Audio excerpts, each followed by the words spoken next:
Le Grand Matin Sud Radio, 7h-10h, Patrick Roger, Cécile de Ménibus. Les grands débats ce matin est toujours notre invité avec nous, Aymeric Caron, auteur de Nous mourrons pour nous être tant haïs aux éditions Robert Laffont et soutien de Jean-Luc Mélenchon face à Alexis Poulain et Elisabeth Lévy. Vous appelle 0826 300 300. Avant les questions d'Elisabeth Lévy, Alexis Poulain et puis vous au 0826 300 300, un mot quand même aussi et quelques mots, Aymeric Caron, sur votre livre, Nous mourrons de nous être tant haïs. Quand on lit ce livre, donc je disais, Troisième Guerre mondiale, l'effondrement en fait de la planète, vous êtes un peu comme Yves Cochet justement sur cette théorie de l'effondrement en fait de notre planète. C'est pas faux. Ou c'est un roman fiction? Non, c'est un roman qui révèle vraiment mes inquiétudes sincères. Et en ce sens, je me suis pas isolé encore comme Yves Cochet dans une maison en parfaite autonomie. Je vous dis pas que je n'ai pas la tentation de le faire parfois, parce que je crois qu'on ne mesure pas la gravité de ce qui nous attend. Je ne suis pas, moi, en train de prédire, je suis incapable de le faire, de dire que c'est sûr à 100% que dans 5 ou 10 ans, il y aura la guerre ici, dans les rues de Paris ou en province. Mais je pense en effet que nous allons vers des années qui peuvent être très violentes. Et que nous n'avons jusqu'à présent que des avant-goûts. Les gilets jaunes, c'est une violence sociale. Mais j'explique qu'avec un réchauffement climatique qui est attendu pour l'instant à 3 degrés, 4 degrés, on en est là aujourd'hui. On n'est pas du tout au 1,5. On n'y arrivera pas au 1,5, ça on le sait. Mais 3 degrés, 4 degrés, qui vont provoquer des sécheresses, des inondations, des typhons, de telles catastrophes climatiques, qu'il y aura des centaines de millions de déplacés. Il va bien falloir qu'ils aillent quelque part. Et je crois que nous aurons des crises graves de migrants, de réfugiés climatiques, et que ça va entraîner des tensions. Dans le livre que j'écris, j'imagine en effet que ça débouche même sur des guerres. Vous ne pas qu'il y a forcément des tensions avec des populations qui se déplacent et qui vont sur d'autres sols, où on a du mal à les accueillir, un peu comme en France en fait aujourd'hui avec des migrants. Seulement, c'est parce qu'on ne met pas les modèles en place. D'abord, on est responsable. Nous sommes responsables, nous, pays riches, du fait que leur pays devienne invivable. Donc déjà, c'est notre première responsabilité. Et deuxièmement, nous refusons toutes les politiques de solidarité. On l'a bien vu pour les migrants en Méditerranée ces dernières années. C'est extrêmement compliqué de mettre en place des processus pour aider ces migrants. On est tout de suite accusé de créer des appels d'air, donc on préfère très souvent laisser mourir les gens en mer. Et quand il y a un processus de solidarité qui est mis en place, il saute au bout de quelques semaines. On fait juste pour se donner bonne conscience, parce que tout à coup, il y a eu une image, un moment très choquant. Tous les gouvernants disent « Ah, c'est vrai qu'on va peut-être un peu trop loin », mais c'est pas ça l'humanité. L'humanité, c'est se donner la main. Je suis désolé, alors bien, c'est très obsolète, c'est très ringard. Non, mais l'extrême droite va nous dire. Non, mais l'humanité, ça a été des guerres en permanence. C'est des guerres de territoire, c'est des guerres de clans, c'est des guerres de domination, c'est des guerres de pouvoir. La moindre petite tribu, en fait, voulait. C'est ça. On voudrait une humanité telle que vous l'écrivez là, mais après, on peut s'interroger sur la nature profonde de ce qu'est l'espèce humaine. Et il se trouve que quelqu'un comme Darwin considérer que nous allons plutôt, au fil de notre évolution, vers une espèce empathique, une espèce qui se soucie de ses congénères, que ce sont des qualités que nous développons, et de fait, on voit bien que sur le temps long, on a mis en place des dispositifs de solidarité, justement. C'est-à-dire que ce n'est plus la guerre de tous contre tous. On voit bien quand même qu'on a des lois, notamment après la Seconde Guerre mondiale, les lois mises en place par le CNR, ce sont des lois qui entérinent la solidarité nécessaire des hommes avec les hommes. Et ça, on est en train de le détricoter aujourd'hui. Vous aimez beaucoup les animaux. Les animaux, c'est la jungle, en fait, chez les animaux. C'est terrible, c'est encore plus terrible que chez... Pas tous. Mais non, c'est encore, ce sont entre des les idées... espèces. Non, c'est des idées préconçues. Vous avez déjà vécu à la campagne? Oui, vous avez déjà vu effectivement comment ça se passe? Alors non seulement, mon cher Patrick, je vous rappelle Patrick comme à l'époque où nous travaillions ensemble, non seulement j'ai grandi à la campagne, et donc vous avez vu en fait entre les animaux, c'est pas simple. Alors en plus la campagne, c'est pas là qu'on voit la guerre des animaux contre les animaux, c'est plutôt soft, la campagne. Non seulement j'y ai vécu, j'y ai grandi, j'y suis parti en vacances, il y a même des scènes que je raconte et qui m'ont vraiment fait prendre conscience de mon antispécisme lorsque j'allais en vacances à la ferme. J'y suis retourné à la campagne très récemment. M'installer avec ma famille. Oui, je la connais, la campagne. Alors les animaux, oui, certes, bien évidemment, il y a des guerres de certains animaux contre certains animaux, des guerres pour la nourriture, souvent les guerres de territoire, c'est pour la nourriture. Nous, c'est pour d'autres raisons, les humains. Et il y a aussi, pardonnez-moi de le dire, beaucoup de solidarité interespèces dans les écosystèmes et dans les espèces elles-mêmes, des membres des espèces entre elles. Ça, c'est des choses qu'on découvre aujourd'hui. Question aussi au 0826 300 300 dans un instant, et avec Alexis Poulain et Elisabeth Lévy. Première question peut-être avec Elisabeth, quoi. Oui, bonjour Aymeric Caron. Alors je suis tout de même assez fasciné parce que vous avez parlé de fascisme à propos d'Éric Zemmour. Alors moi je voudrais vous poser 2 questions en une.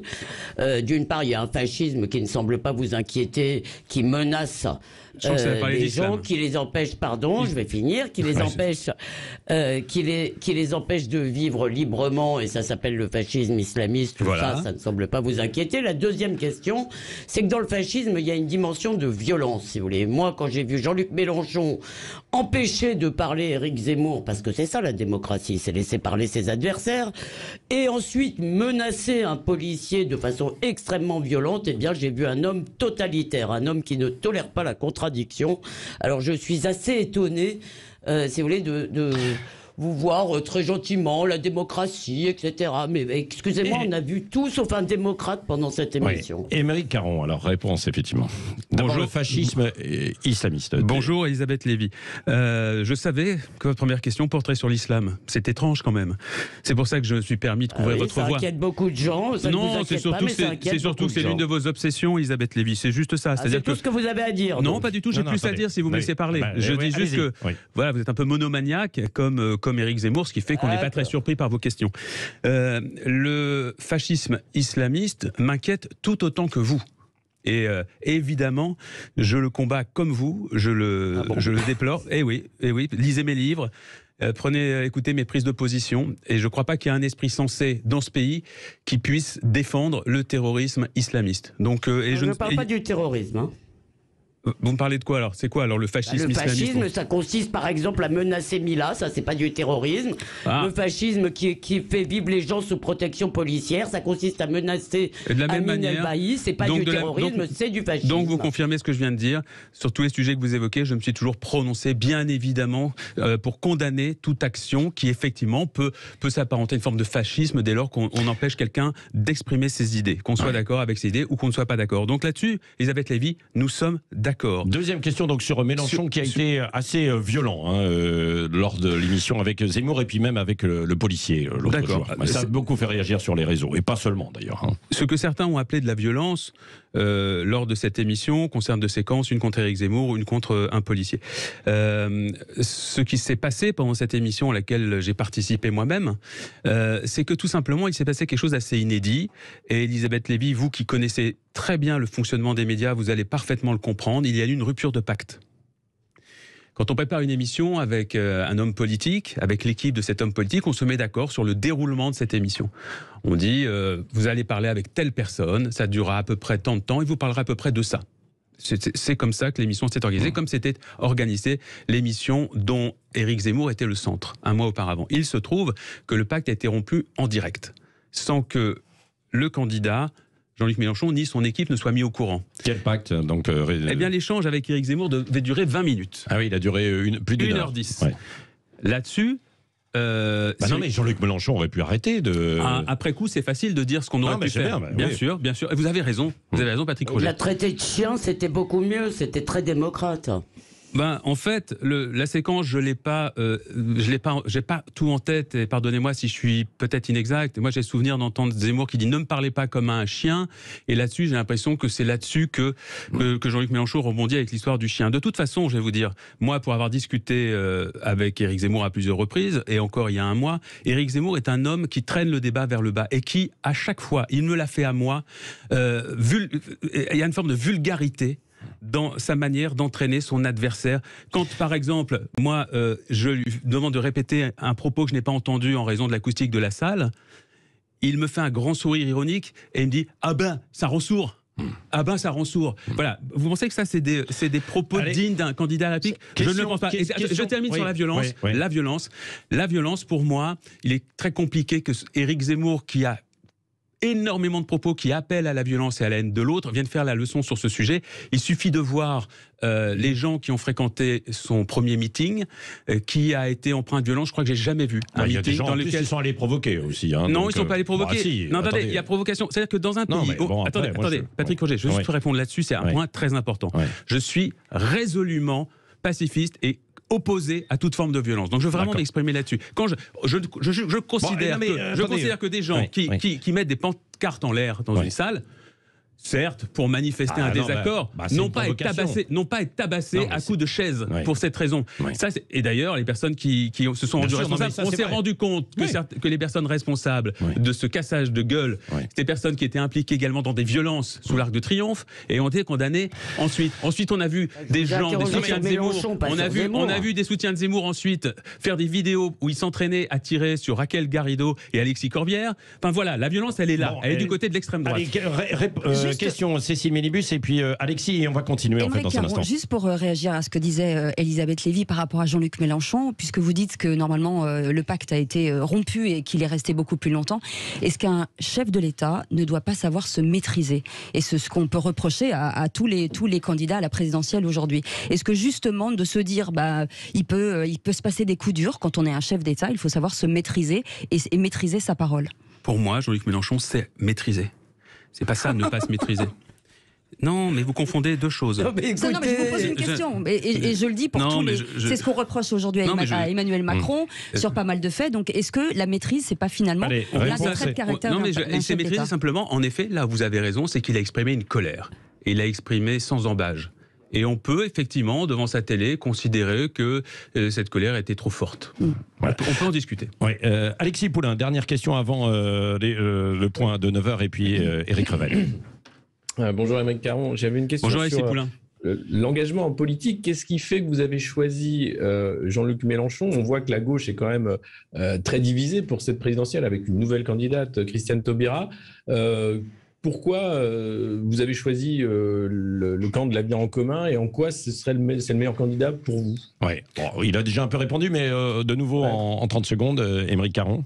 D'abord, c'est l'avenir en commun qui est venu à moi d'une certaine manière plutôt que je ne suis venu à lui, dans le sens où je ne cherchais pas spécialement à faire moi-même de la politique en dehors des livres que j'écris ou du parti que j'avais créé moi-même il y a quelques années. Simplement, alors que je me suis abstenu de voter à la présidentielle pendant plusieurs années, cette fois-ci, en discutant avec les membres de mon parti et en discutant avec moi-même aussi, je me suis rendu compte qu'il y avait une offre politique cette année qui correspondait vraiment au modèle qui était celui qui nous semblait devoir s'imposer dans l'urgence. Voilà. Tout à coup, on avait un homme politique qui portait un programme radical, écologique, avec une dimension sociale évidemment qu'on lui connaît, mais avec vraiment une proposition de rupture de société. Je ne le retrouvais nulle part ailleurs. Je pense aussi que l'écologie portée par Jean-Luc Mélenchon est une écologie beaucoup plus ambitieuse que celle portée par Europe Écologie Les Verts, qui est empêtrée dans des ambiguïtés depuis une vingtaine d'années en réalité, et pire. Europe Écologie Les Verts, qui a participé aux politiques destructrices du vivant en allant s'allier aux socialistes, notamment dans des aventures gouvernementales. J'ai failli finir ma phrase. Merci Patrick. Non mais attendez, parce le temps tourne. Là, on avait laissé 30 secondes et on y revient tout à l'heure avec Éric Revel, aussi Revel en campagne, qui reviendra sur la tribune d'experts scientifiques qui fait du bruit et vous pourrez réagir également. Et vous, on vous redonne la parole. Vous êtes déjà au standard pour Émeric Caron, 0826 300 300. Restez avec nous, on revient dans un instant. Le Grand Matin Sud Radio, 7h-10h, Patrick Roger, Cécile de Ménibus. Et tout de suite, Revel en campagne. Sud Radio présidentielle 2022. Bonjour Éric Revel. Bonjour Cécile, bonjour Patrick. Allez, dans un instant, on retrouvera Émeric Caron aussi. Nous mourrons de nous être tant haïs et vous au 0826 300 300.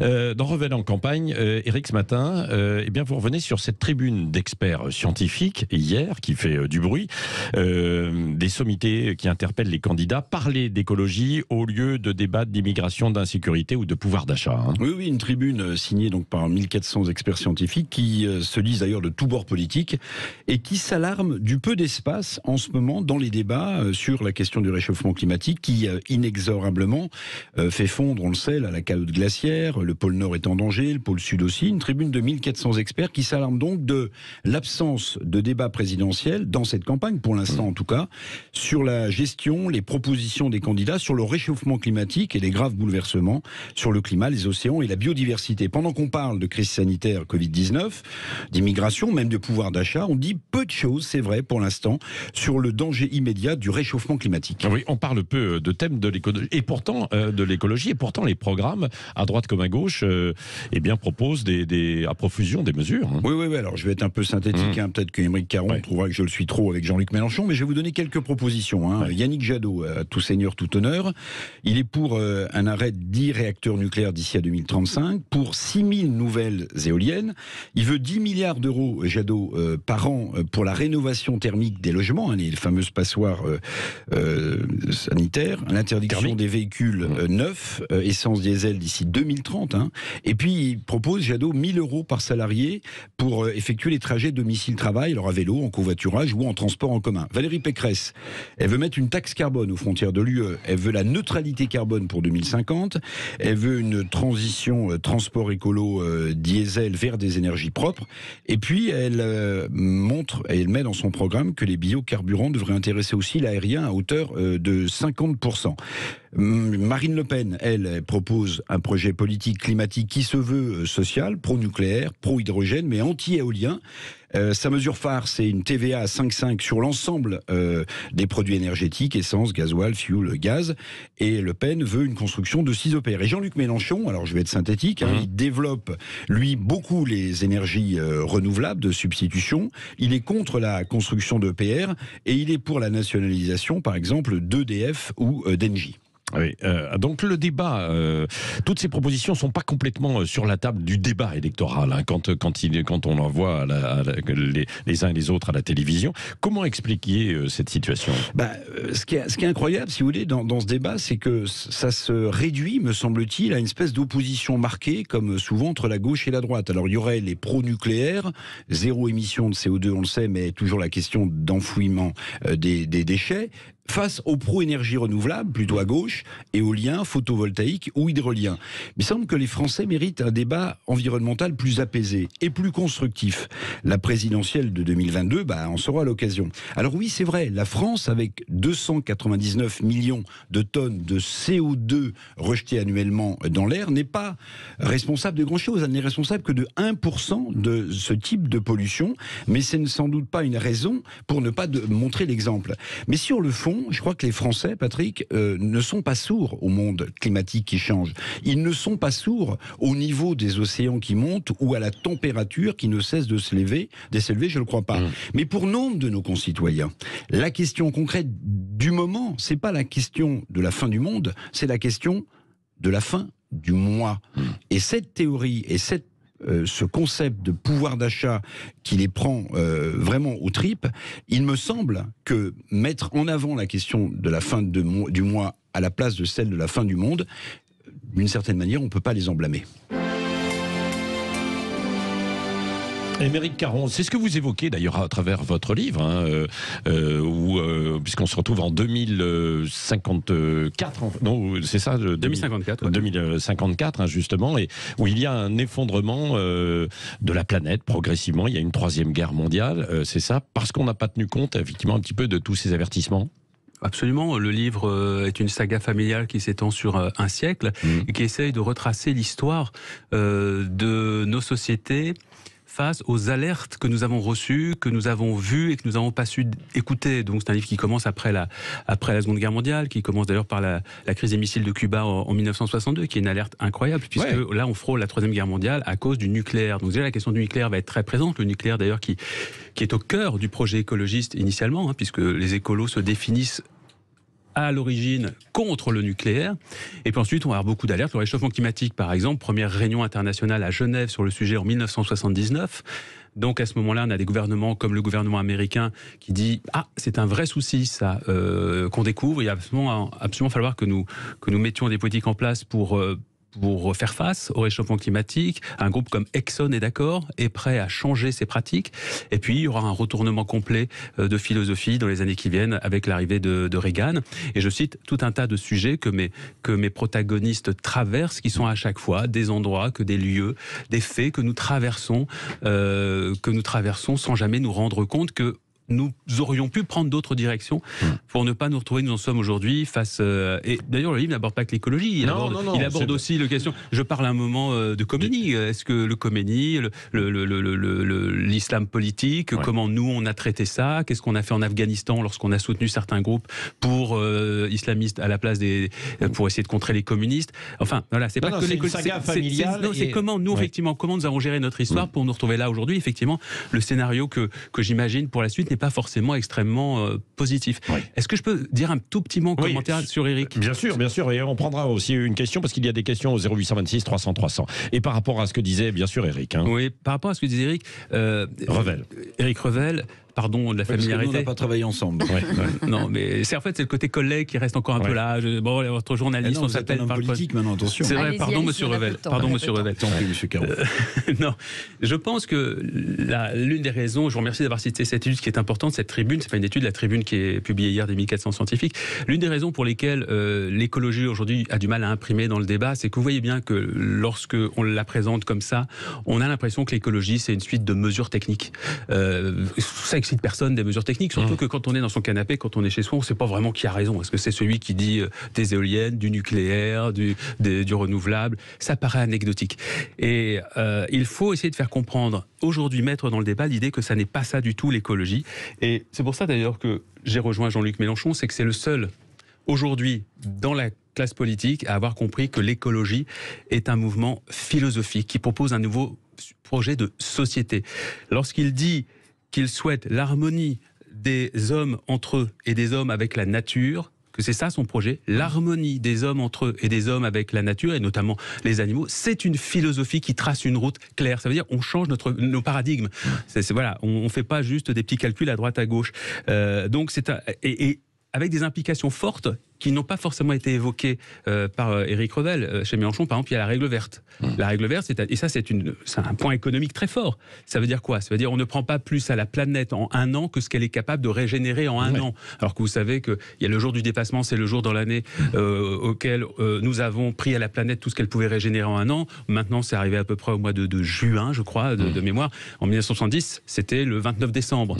Donc, et ça, c'est une catastrophe absolue qui nous entraîne vers ces situations que je décris dans le livre. C'est-à-dire qu'à un moment, à partir du moment où les ressources deviennent un problème et un motif de guerre, ce sont des crises fondamentales. Ah bah ça a toujours été.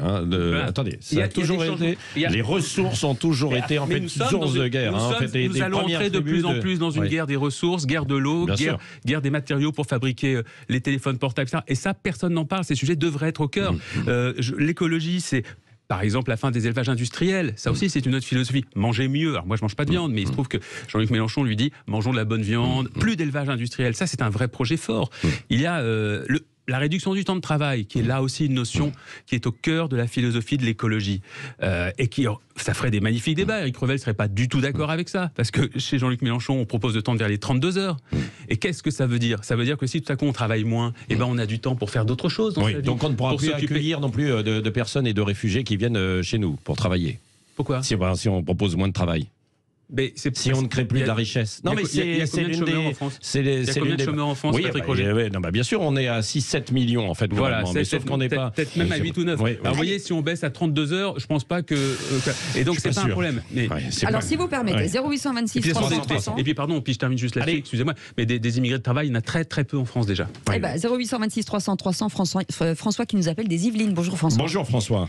Oui, bonjour à toute l'équipe de Sud Radio. Bonjour Monsieur Caron. Bonjour Monsieur.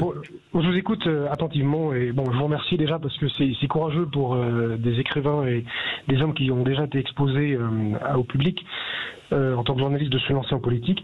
Vous discutez et vous parlez de l'harmonie entre les hommes. J'en reviens quand même sur des propos, des écrits qui m'ont un peu surpris dans votre livre qui est Utopia 21 sur le droit de vote.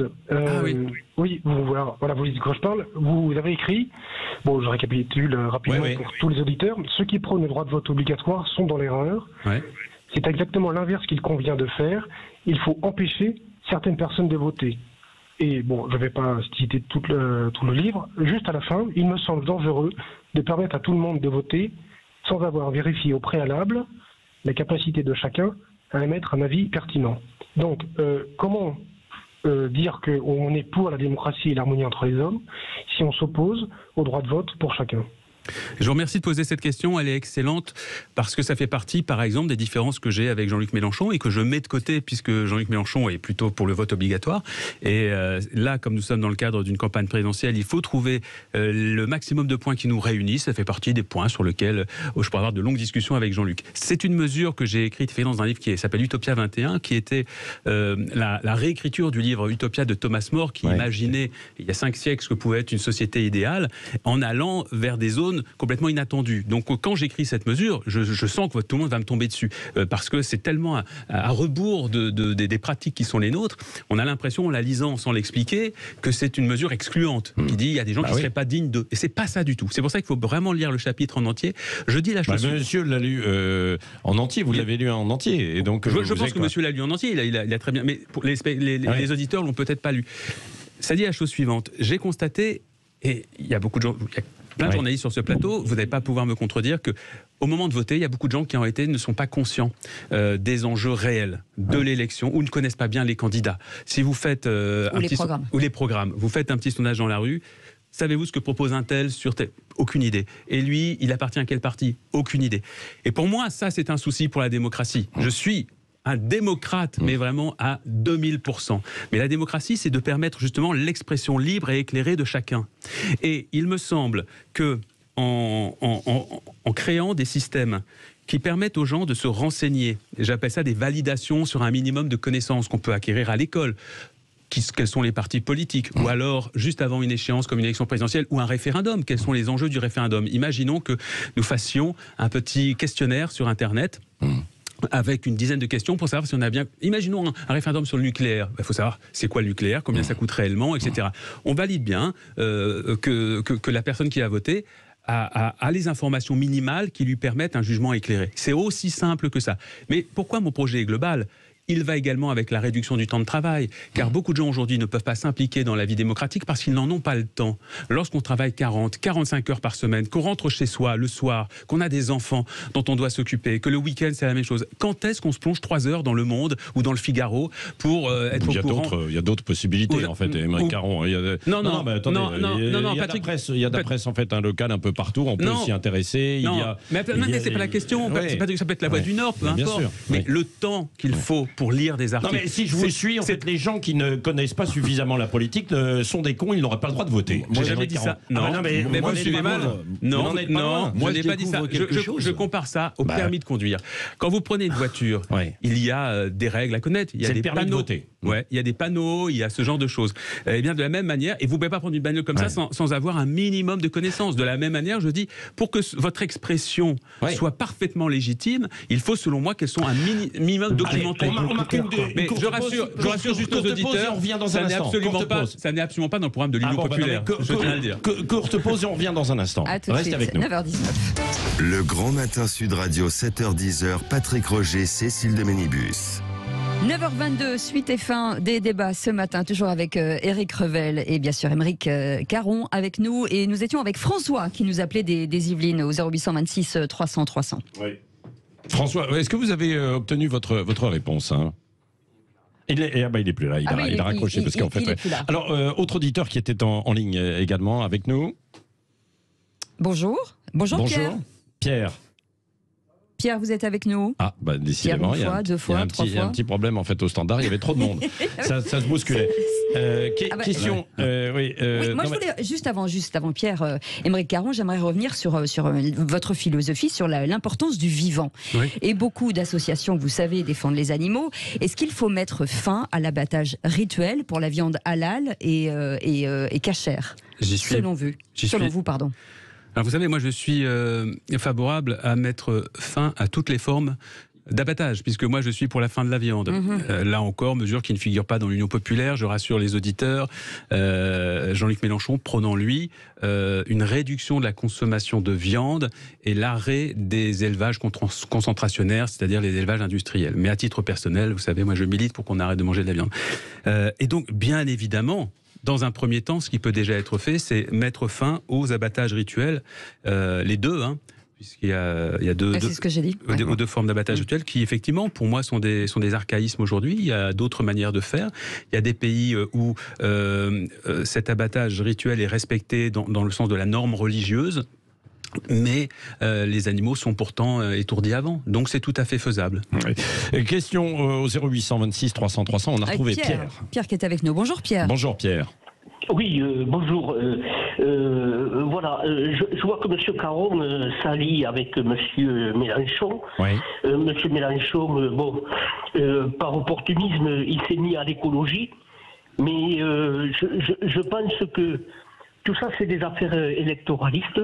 Et je ne pense pas que M. Mélenchon ou M. Caron puissent être au prochain gouvernement et être élus. Par contre, sur l'abattage des animaux, il est vrai qu'il y a des lacunes, mais après, bon, tout ça, c'est des affaires... on nous berne avec toutes... et on ne pense pas aux choses qui sont beaucoup plus importantes. Par exemple, personne ne parle des retraités et de revaloriser leur pension, vous voyez. Oui. Alors, voilà. Donc votre question, Pierre, alors, c'est... Ma question, elle est que l'écologie, c'est bien, mais nous, dans les petits villages où nous sommes, des voitures électriques, d'abord, elles coûtent trop cher. Et pour moi, M. Caron fait... C'est ce que disait Éric Revel tout à l'heure, donc en fait, dans la réflexion. Donc, évidemment, Pierre est plutôt favorable à l'écologie en règle générale, mais il dit, en fait, il y a quand même aussi, aujourd'hui, alors à la fois nos retraites, les salaires aussi pour les personnes, et il faut quand même produire, quoi. C'est un malentendu encore aujourd'hui sur l'écologie, je suis content qu'on puisse en parler ce matin, c'est d'imaginer que ce sont des sujets déconnectés du reste. C'est-à-dire qu'en gros, les écolos voudraient juste sauver des forêts, des plantes, des animaux.